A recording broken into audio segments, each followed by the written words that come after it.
It's Lou Manfredini, Ace's home expert.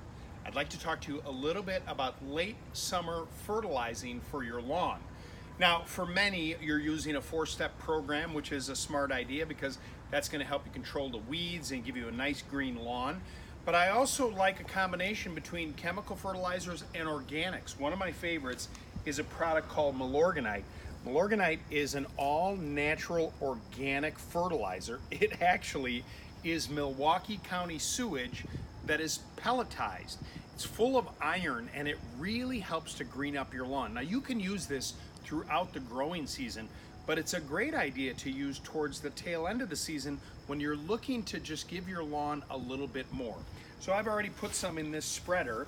You want to have it on a lower setting. You don't need to put a lot of this on your lawn. And keep in mind that you can use this on your lawn, you can use this in your garden, you can use this in your flower bed, you name it.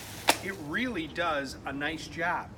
That slow release iron that's inside of Milogranite will get into the soil and you literally will have one of the greenest lawns in the neighborhood.